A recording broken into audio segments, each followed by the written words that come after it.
Les voy a dar unos tips con respecto a los indicadores clave. La empresa se debe a los clientes. Cuando yo quiero definir mis indicadores clave, tengo que pensar en mis clientes. Por lo general, un error normal que todos cometemos cuando estamos desarrollando indicadores es que solamente vemos hacia adentro de la empresa, pero realmente tenemos que ver hacia afuera. Entonces, ¿qué crees que es lo que más le interesa a tu cliente con respecto a lo que le estás ofreciendo? La respuesta natural podría ser el producto que le ofreces. Pero si yo estoy desde el punto de vista del cliente, la realidad es que, ¿qué es lo que va a hacer que lo compre contigo en vez de estarlo comprando con alguien más?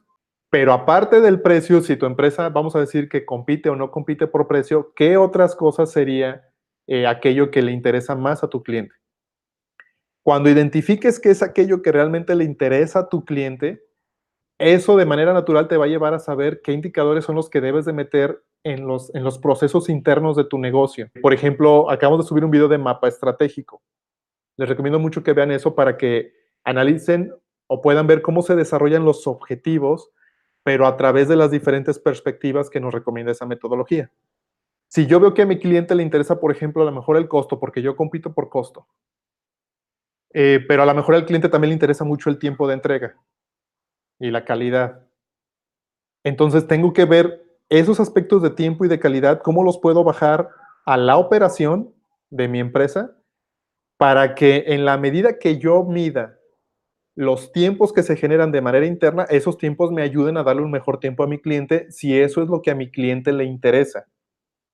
El enfoque que ustedes deben de tener es que no midas aquello no midan cosas por default, sino que se enfoquen en lo que sus clientes requieren de sus servicios. Porque a menos que seas una empresa que tiene 500 personas, 600, 800 personas, que tienes una estructura que te ayuda a medir de todo y que tienes software y tecnología, eh, que en la mayoría de los casos no es así, porque la mayoría de las empresas son pymes, entonces debes de ser muy selectivo con los indicadores y enfocarte en aquello que le interesa realmente a tu cliente y no ponerte a medir cosas que no agregan valor.